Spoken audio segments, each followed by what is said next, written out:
اب یہ نوٹ کر لیجئے، ہدایت و ضلالت اس دنیا میں جو مختلف حالتیں انسان پر طاری ہوتی ہیں، یا نعمتوں کی بارش ہو رہی ہے، یا تنگی ہے، فقر ہے، احتیاج ہے، دنیاوی حیثیت ہے، وجاہت ہے، یا دنیا میں گمنامی ہے، کسنوی پرست کے بھیا کس تھی، کوئی آپ کا حال ہی نہیں پوچھ رہا کہ تم ہو کون، تمہارے منہ میں کتنے دانت ہیں، یا یہ کہ دنیا میں اقتدار کی کسی مسند پر انسان بیٹھا ہے، یا یہ کہ کوئی اس کے ہاتھ میں اختیار نہیں۔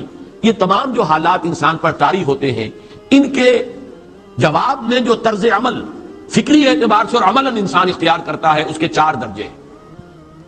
پہلا درجہ ہے انتہائی گمراہی، ضل ضلالا بعیدا۔ وہ کیا ہے؟ اگر عزت ہوئی، نعمتیں ملی، فلاں دیوی یا دیوتا کی نگاہ کرم ہے، اس کی کرپا سے یہ ہو گیا، اور اگر کوئی تکلیف آ گئی، مصیبت آ گئی، معلوم ہوتا ہے کہ فلاں دیوی یا دیوتا ہم سے ناراض ہو گیا، یہ کالی دیوی کی طرف سے کوئی مصیبت آ گئی ہے، یا یہ کہ یہ لکشمی دیوی کی نگاہ کرم ہے کہ ہمیں دولت مل گئی ہے۔ یہ تو ہے شرک۔ شرک ہونے کے اعتبار سے یہ ہے ضل ضلالا بعیدا، انتہائی پستی۔ اس پستی سے اوپر آئیں گے تو توحید کی پہلی منزل ہے۔ عزت دی اللہ نے دی، اگر کوئی تنگی آ گئی، فقر، تکلیف، کوئی ذلت، رسوائی، یہ بھی اللہ کی طرف سے۔ ایک اعتبار سے تو انسان ہدایت پر آ گیا، بڑی گہرائی تھی اس گندگی کی اور اس خباثت کی جو شرک جس کا نام ہے، اس سے انسان نکل آیا، نجاست سے۔ توحید تو ہے، لیکن ابھی اس میں اس کی گمراہی کا ایک ایلیمنٹ شامل ہے، اور یہ گمراہی سے جب تک آگے نہیں آئے گا، اوپر نہیں ابھرے گا، اس کا طرز عمل کیا ہوگا کہ ذرا کچھ مل گیا، عزت مل گئی، پھولے نہیں سما رہے، اب زمین پر قدم نہیں ٹک رہے، گردن اکڑ رہی، کہیں محرومی ہو گئی، کوئی تکلیف آ گئی، کوئی مشقت، فقر آ گیا، اب بجھ کر رہ گئے۔ ان دونوں کیفیات میں انسان کا پینڈولم جو ہے وہ ایکسٹریم کو جائے گا۔ یہ کب ہوگا؟ جبکہ انسان یہ سمجھتا ہے کہ اس دنیا میں جو دولت مل گئی یا عزت مل گئی تو یہ گویا کہ بڑی کوئی قابل فخر شے ہے، اور اگر یہاں پر کوئی تکلیف آ گئی، کوئی مصیبت آ گئی، فقر و فاقہ آ گیا تو یہ گویا کہ بہت ہی اہانت آمیز شے ہے۔ اگر یہ انسان سمجھے گا تو طرز عمل وہ نکلے گا نتیجے کے طور پر جو میں بیان کر چکا ہوں، یہ گمراہی ہے۔ اس گمراہی سے نکلیں گے تو آپ کس مقام پر آئے؟ دوسری منزل ہدایت کی کیا ہے؟ نہ یہ عزت ہے نہ یہ ذلت ہے، دونوں حیثیتیں برابر ہیں کہ یہ امتحان ہے۔ اسی لیے ان دونوں آیتوں میں ایک لفظ قدر مشترک ہے، اذا مبتلاہ، فاما الانسان اذا مبتلاہ ربہ فاکرمہ ونعمہ۔ یہ بھی ایک ابتلا ہے، آزما رہا ہے اللہ، کبھی وہ دے کر آزماتا ہے، کبھی چھین کر آزماتا ہے، کبھی فقر و فاقہ سے آزماتا ہے، کبھی وہ کثرت دولت اور کثرت مال سے آزماتا ہے، کبھی وہ صحت دے کر آزماتا ہے کہ یہ قوت اور توانائی اور صحت جو میں نے دی ہے یہ اس میں کیا کرتا ہے، کبھی وہ مرض کے ذریعے سے آزماتا ہے کہ صبر کرتا ہے کہ نہیں کرتا۔ ہمارے لیے شکوہ اور شکایت تو اس کی زبان پر نہیں آ جاتی، نالا اور شیون تو نہیں آ جاتا، تکلیف جھیلتا ہے کہ نہیں جھیلتا، اس میں تحمل ہے کہ نہیں ہے، تو صبر کرتا ہے یا شکر کرتا ہے۔ یہ دونوں کیفیات در حقیقت اس اعتبار سے مساوی ہے، یہ بھی امتحان، یہ بھی امتحان۔ یہ حقیقت جب سامنے ہوگی، اب وہ پینڈولم جو ہے وہ بہت کم ہو جائے گا، یعنی انسان میں طبعی طور پر تو ایک اثر ہوتا ہے غیر اختیاری، کسی چیونٹی نے کاٹا آپ کے پاؤں پر، آپ اپنا پاؤں ہٹا لیں گے، اس میں کوئی ارادہ نہیں، یہ ریفلیکس ایکشن ہے، غیر اختیاری فعل۔ اس حد تک تو انسان ضرور متاثر ہوتا ہے، اس سے تو کوئی انسان جو ہے وہ بلند تر نہیں ہو سکتا۔ حضرت ابراہیم رضی اللہ تعالیٰ عنہ، حضور کے وہ نومولود فرزند، انتقال جب ہو رہا تھا آپ کی آنکھوں میں آنسو آ گئے۔ اب یہ طبعی اثر ہے، ایک فعل ہے، انفعالی کیفیت ہے جو بالکل طبعی ہے، لیکن یہ نہیں کہ اس کی وجہ سے انسان کی زبان پر کوئی شکوہ آ جائے، کوئی شکایت آ جائے، یہ نہیں ہوگا، یہ ایمان کے منافی ہے۔ اسی طریقے سے اگر کوئی خوشی ہوئی ہے تو چہرے کے اوپر ایک نکھار آ جائے گا، تبسم آ جائے گا، اس سے زائد نہیں۔ اس حد تک تو یوں سمجھیے کہ انسان کا طبعی تقاضا ہے۔ اس سے زیادہ یہ پینڈولم اگر سوئنگ کر رہا ہے تو گویا کہ اس حقیقت سے انسان محجوب ہے کہ یہ بھی امتحان ہے، یہ بھی امتحان ہے، جو ہم سورہ حدید میں پڑھ چکے ہیں۔ ما اصاب من مصیبت فی الارض ولا فی انفسکم الا فی کتاب من قبل ان نبراها ان ذلک علی اللہ یسیر لکی لا تعصوا علی ما فاتکم ولا تفرحوا بما آتاکم۔ اللہ تمہیں کچھ دے تو اتراؤ مت، اللہ تم سے کچھ چھین لے تو اس کے اوپر افسوس مت کرو۔ یہ نتیجہ ایمان کا نکلنا چاہیے۔ اگر تمہیں ایمان ہے اللہ پر، اگر تمہیں یقین ہے کہ جو کچھ ہوا ہے اللہ کے اذن کے بغیر نہیں ہوا، اگر تمہیں یقین ہے کہ اللہ نے جو میرے لیے طے کیا ہے اس میں میرے لیے خیر ہی ہے، چاہے فی الحال فی الوقت فوری طور پر مجھے ناگوار محسوس ہو رہی ہے بات، لیکن یقیناً میرے لیے اس میں خیر ہے میرے رب کی طرف سے، کہ ہر چساقی ماریخ عین الطاف۔ ہم تو شارٹ سائٹڈ ہیں، ہم دیکھ نہیں سکتے کسی شے کو، ہم اس کے ظاہر کو دیکھ کر گھبرا اٹھتے ہیں کہ یہ تو تکلیف آ گئی، کیا پتا اسی کے پردے میں اللہ کی رحمت آ رہی ہے۔ میں نے وہ رئیس امروہوی کے اشعار آپ کو کئی دفعہ سنائے ہیں۔ وہ وقت آیا کہ ہم کو قدرت ہماری سعی و عمل کا پھل دے، بتا رہی ہے یہ ظلمت شب کہ صبح نزدیک آ رہی ہے۔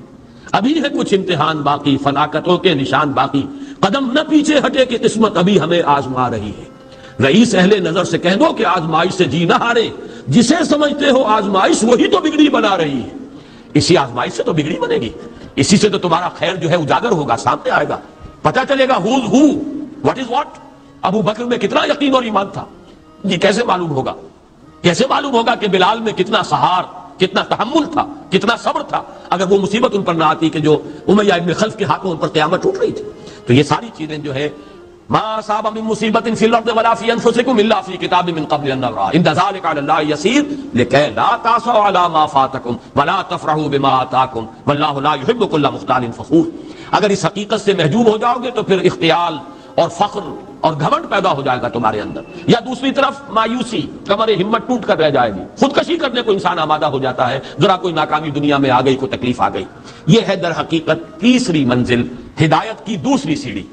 پہلا کیا تھا؟ نہایت ضل ضلالا بعیدا، کوئی خیر مل گیا تو کسی دیوی کی نگاہ کرم، کوئی تکلیف آ گئی تو کسی دیوتا کی ناراضی، یہ تو ہے ضل ضلالا بعیدا۔ اس سے اوپر آئے، یہ پہلی سیڑھی ہدایت کی ہے۔ عزت ہے تو اللہ کی طرف سے، اور اگر کوئی ذلت ہے، تنگی ہے تو اللہ کی طرف سے، یہ ہدایت کا آغاز ہو گیا، یہ توحید کی بنیادی منزل ہے۔ اس سے اگلی منزل، یہاں کی ذلت ذلت نہیں، یہاں کی عزت عزت نہیں۔ ذالک یوم التغابن، ہار اور جیت کے فیصلے کا دن تو قیامت کا دن ہے۔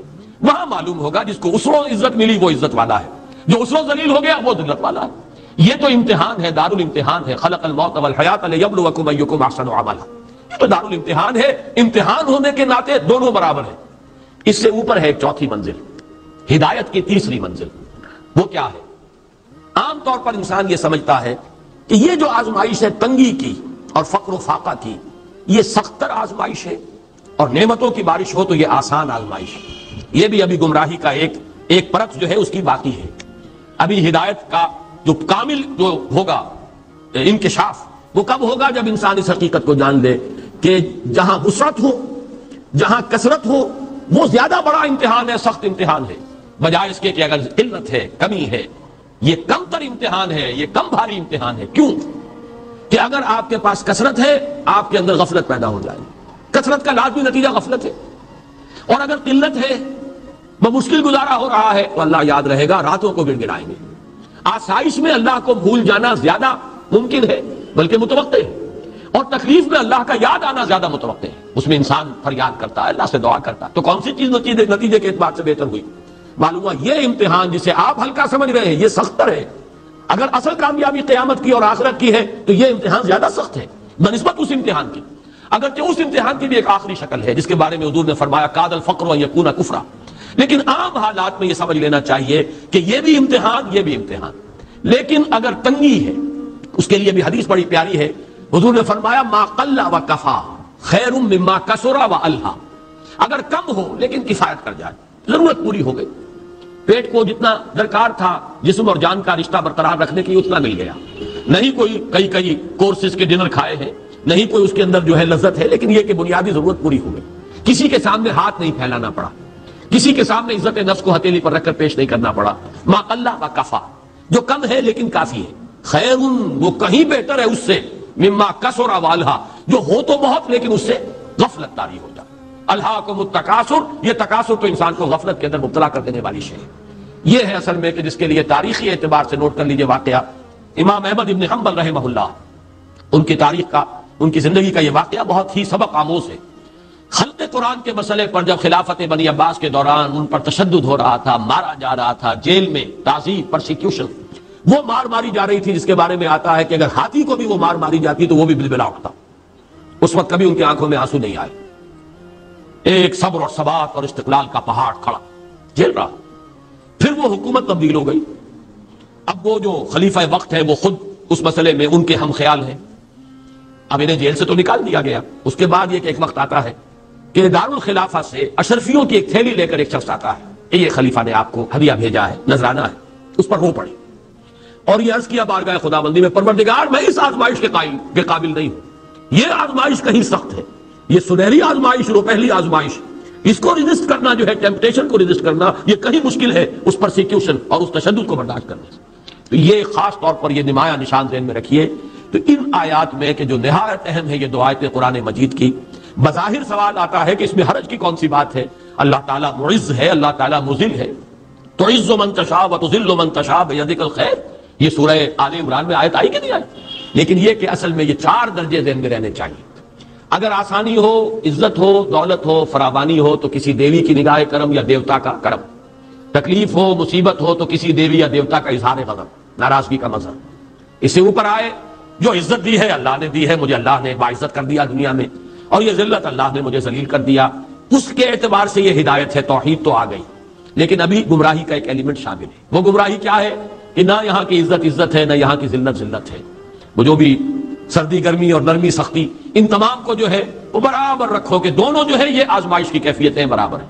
یہ ہو گئی گویا کہ اس سے ایک درجہ بلند۔ ابھی اگر ذہن میں آپ کے یہ ہے کہ یہ فراوانی اور دنیا میں نعمتوں کی بارش اگر ہو رہی ہو تو اس کو سمجھنا کہ یہ ہلکی آزمائش ہے، اور اگر فقر و فاقہ ہو، تنگی ہو، گمنامی ہو، اور دنیا کے میں کوئی حیثیت اور اہمیت حاصل نہ ہو تو یہ گویا کہ زیادہ سخت امتحان ہے، تو ابھی گویا کہ گمراہی کا ایک ایلیمنٹ موجود ہے۔ حقیقت منکشف ہوگی جبکہ یہ بات واضح ہو جائے کہ یہ امتحان جو ہے نعمتوں والا امتحان یہ سخت تر ہے، اور فقر اور احتیاج والا امتحان یہ نسبتاً آسان ہے۔ اس میں اللہ کی طرف رجوع کی توقع زیادہ ہے، اس میں غفلت کا اندیشہ زیادہ ہے۔